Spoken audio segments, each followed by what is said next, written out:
DOL starter, direct online starter. इसका connection करने के लिए जिस जिस चीज़ की हमें ज़रूरत है उसमें फर्स्ट आपको आता है एक 3 पोल MCB लगेगा, एक मैग्नेटिक कॉन्टैक्टर, एक थर्मल ओवरलोड रिले, एक VMR-D2। VMR-D2 अगर नहीं भी देंगे तो चलेगा, लेकिन हमने पिछले वीडियो में कहा था कि VMR-D2 के साथ इसका कनेक्शन करेंगे, इसलिए हमने एक VMR-D2 रिले ले लिया, एक पुश ऑफ बटन और पुश ऑन बटन, एक मोटर लोड के लिए और एक single pole MCB control wiring के लिए।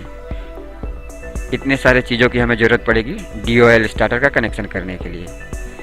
तो कनेक्शन करने के लिए सबसे पहले हम लोग क्या करेंगे, ये 3 पोल MCB से मैग्नेटिक कॉन्टैक्टर को कनेक्शन देंगे। ये 3 फेस का हमने कनेक्शन मैग्नेटिक कॉन्टैक्टर को दे दिया। अभी एक चीज़ यहाँ पे देख सकते हैं, ये जो थर्मल ओवरलोड रिले है इसमें ये पिन लगा हुआ है, इसको मैग्नेटिक कॉन्टैक्टर के साथ कनेक्ट कर देते हैं, जिससे कि जब मैग्नेटिक कॉन्टैक्टर में सप्लाई आएगा तो साथ ही साथ OLR को भी सप्लाई चला जाएगा। तो उसके बाद हम लोग OLR से मोटर को कनेक्शन करेंगे। ये हमने 3 फेस का कनेक्शन मोटर को दे दिया। अभी हम लोग 3 फेस का कनेक्शन MCB को देंगे। जब तक हम लोग MCB को कनेक्शन नहीं देंगे तब तक आगे मोटर हम लोग स्टार्ट नहीं कर सकते हैं। तो ये RYB हमने कनेक्शन MCB को दे दिया। साथ ही साथ हम लोग VMR-D2 को भी कनेक्शन दे रहे हैं, क्योंकि ये वोल्टेज को मॉनिटर करेगा, ओवर वोल्टेज है या अंडर वोल्टेज है उसको मॉनिटर करेगा। उसके लिए हमें 3 फेस देना पड़ता है और फेस अनबैलेंस भी ये मॉनिटर करेगा। अगर कोई एक फेस नहीं मिलेगा तो ये ट्रिप हो जाएगा। तो हम लोग RYB का कनेक्शन रिले को दे देते हैं। ये हमने रिले को कनेक्शन दे दिया। अभी रिले के कॉइल को चालू करने के लिए हमें 2 फेस का जरूरत पड़ेगा। यहाँ पे आप देख सकते हैं 415 वोल्ट AC, मतलब कि हमें 415 वोल्ट AC का सप्लाई इसमें देना पड़ेगा। तो किसी भी 2 फेस से फेस टू फेस हम लोग अगर सप्लाई इसको दे देते हैं तो 415 वोल्ट AC का सप्लाई इसे मिल जाएगा। तो हम ये RY का सप्लाई इसे दे दिए ताकि इसे 415 वोल्ट का सप्लाई मिल सके। अभी ये देखिए हमने MCB से इसका कनेक्शन तो दे दिया, लेकिन इस कॉन्टैक्टर को एनर्जाइज करने के लिए हमें 220 वोल्ट का सप्लाई देना पड़ेगा अलग से। तो इसके पीछे एक कॉइल होता है जहाँ पे A1 और A2 टर्मिनल होता है। A1 में हम लोग फेस सप्लाई देंगे और A2 में न्यूट्रल सप्लाई देंगे। तो A1 में हम लोग फेस सप्लाई बाद में देंगे, सबसे पहले हम लोग न्यूट्रल का सप्लाई दे देते हैं यहाँ पे। तो हमने एक न्यूट्रल का वायर ला करके A2 टर्मिनल को कनेक्ट कर दिया। अभी हम लोग का यहाँ पे मेन कनेक्शन हो गया। अब हम लोग इसका कंट्रोल कनेक्शन करेंगे। तो कंट्रोल कनेक्शन करने के लिए किसी भी एक फेस से हम लोग MCB को एक वायर कनेक्ट करेंगे। ये हमने यहाँ से एक फेस लिया और MCB को दे दिया। अब MCB के आउटपुट से हम लोग OLR के कॉमन पॉइंट को कनेक्ट करेंगे। अब OLR के NC पॉइंट से एक वायर लेंगे और VMR के कॉमन पॉइंट को कनेक्ट करेंगे।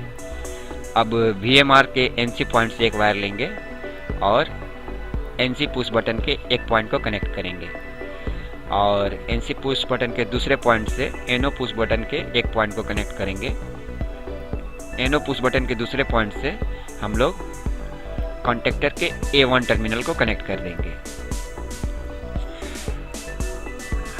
दोस्तों अभी यहाँ पे एक ध्यान देने वाली बात यह है कि अभी आप यहाँ पे देख सकते हैं ये NC पुश बटन है और ये NO पुश बटन है। जब कभी भी हमें ऑफ़ करना हो, ऑफ़ करने के लिए हमें NC पुश बटन को यूज़ करते हैं और ऑन करने के लिए NO पुश बटन को यूज़ करते हैं। NC मतलब नॉर्मली क्लोज और NO मतलब नॉर्मली ओपन।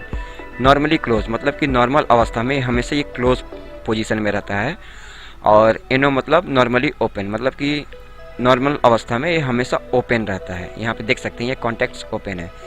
अब हम लोग यहाँ पे क्या करेंगे कि NC पुश बटन के राइट साइड वाले पॉइंट से या NO पुश बटन के लेफ्ट साइड वाले पॉइंट से या सेंटर से कोई भी एक वायर लेंगे और ले जा करके हम लोग मैग्नेटिक कॉन्टैक्टर के NO टर्मिनल को कनेक्ट करेंगे।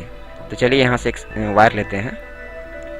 ये हमने यहाँ से एक वायर ले लिया और ले जा करके मैग्नेटिक कॉन्टैक्टर के NO टर्मिनल को कनेक्ट कर दिया। अब हम लोग क्या करेंगे, यहाँ पे NO टर्मिनल तक वायर आ गया। अब इसके दूसरे तरफ से हम लोग मैग्नेटिक कॉन्टैक्टर के A1 टर्मिनल को लूप कर देंगे। तो यहाँ से हमने एक वायर लिया और A1 टर्मिनल को लूप कर दिया। ये हमारा कंप्लीट हो गया DOL स्टार्टर का कनेक्शन। अब हम लोग क्या करेंगे, अब हम लोग देखेंगे कि ये किस तरह से काम करता है, किस तरह से वर्क करता है। तो ये देखने के लिए हमें क्या करना पड़ेगा, सबसे पहले हमें MCB को ऑन करना पड़ेगा। तो चलिए हम लोग MCB को ऑन करते हैं। ये हमने MCB को ऑन कर दिया। तो MCB ऑन करते ही ये RYB का सप्लाई हमारा मैग्नेटिक कॉन्टैक्टर तक आ गया। अब मैंने यहाँ पे आप देख सकते हैं ये मैग्नेटिक कॉन्टैक्टर तक तो आ गया, लेकिन ये सप्लाई आगे तक नहीं बढ़ने पा रहा है। क्यों? क्योंकि ये मैग्नेटिक कॉन्टैक्टर को एनर्जाइज करने के लिए, चालू करने के लिए हमें 220 वोल्ट का अलग से सप्लाई देना पड़ेगा। तो 220 वोल्ट सप्लाई देने के लिए यहाँ पे हमने तो न्यूट्रल ऑलरेडी दे चुके हैं, लेकिन यहाँ पे हमें एक फेस वायर लाना पड़ेगा। तो चलिए हम लोग यहाँ पे अब फेस वायर लाते हैं, देखते हैं किस तरह से फेस वायर आता है। यहाँ पे आप देख सकते हैं कि यहाँ सप्लाई यहाँ तक आ चुका है। तो ये वायर MCB के संग कनेक्ट है, तो यहाँ पे भी सप्लाई आना चाहिए। तो यहाँ से सप्लाई MCB तक आ गया। अब हम लोग क्या करेंगे, MCB को ऑन करेंगे। जब MCB को ऑन करेंगे तो सप्लाई आगे तक ये बढ़ेगा। तो हमने क्या किया, MCB को ऑन कर दिया। MCB को ऑन करते ही ये सप्लाई OLR के कॉमन पॉइंट को आ गया। अब OLR के कॉमन पॉइंट से NC पॉइंट होते हुए ये VMR के कॉमन पॉइंट को आ गया। अब VMR के NC से ये NC पुश बटन के एक टर्मिनल तक आ गया।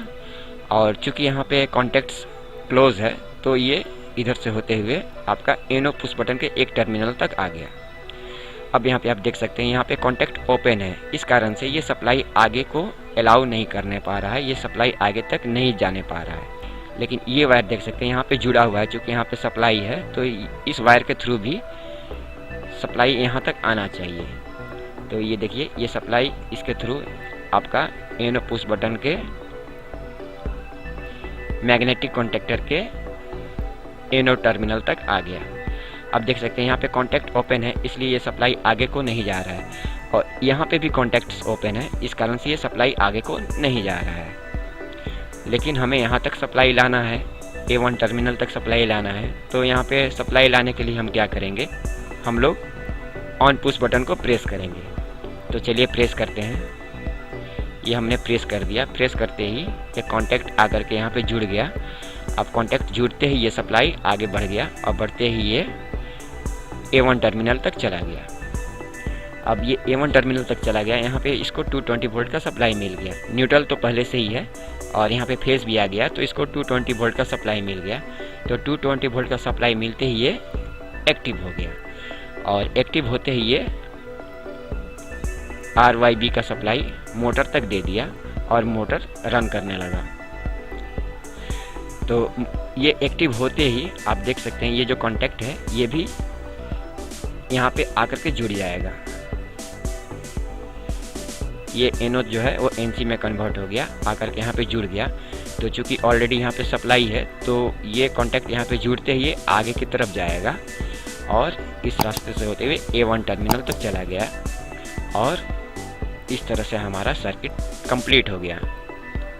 अब हम लोग ये ऑन पुश बटन को हमेशा प्रेस करके तो नहीं रख सकते हैं ना, तो हम लोग इसको छोड़ देंगे। तो छोड़ते ही देखिए क्या होता है, ये हमने इसको छोड़ दिया। छोड़ते ही क्या हुआ, यहाँ से कॉन्टैक्ट्स हट गया। कॉन्टैक्ट्स हटते ही यहाँ से इसका सप्लाई कट गया। अब देखिए यहाँ से ये सप्लाई आगे को नहीं जा रहा है, ये A1 टर्मिनल तक नहीं जा रहा है, लेकिन फिर भी ये मैग्नेटिक कॉन्टैक्टर एक्टिव है। क्यों एक्टिव है? क्योंकि यहाँ से NC पुश बटन के पास से या NO पुश बटन के पहले से ये सप्लाई इधर से होते हुए आपको यहाँ तक जा रहा है और ये एक्टिव अवस्था में होने के कारण इधर से होते हुए ये कॉन्टैक्टर को होल्ड करके रखा है। तो चूँकि ये मैग्नेटिक कॉन्टैक्टर ऑलरेडी एक्टिव अवस्था में है, तो ये NO NC में बदल गया है, तो इधर से सप्लाई आपको कॉइल तक जा रहा है, जिस कारण से ये होल्ड किए हुए हैं। तो यहाँ पे पुश बटन को छोड़ देने से भी ये हमारा कॉन्टैक्टर एक्टिव है। अब अगर हम ये ऑफ पुश बटन को प्रेस करेंगे उसके बाद क्या होगा, चलिए देखते हैं। तो हमने क्या किया कि ऑफ पुश बटन को प्रेस कर दिया। तो प्रेस करते ये कॉन्टैक्ट यहाँ से हट गया और हटने के कारण ये देख सकते हैं ये आगे का टोटल सप्लाई काट दिया। मतलब कि ये कॉन्टैक्ट्स हटते ही सप्लाई आपका यहाँ तक तो आ रहा है, लेकिन यहाँ से अब आगे नहीं जा रहा है, जिसके कारण हमारा कॉन्टैक्टर भी डीएक्टिवेट हो गया और इसने मोटर को भी बंद कर दिया।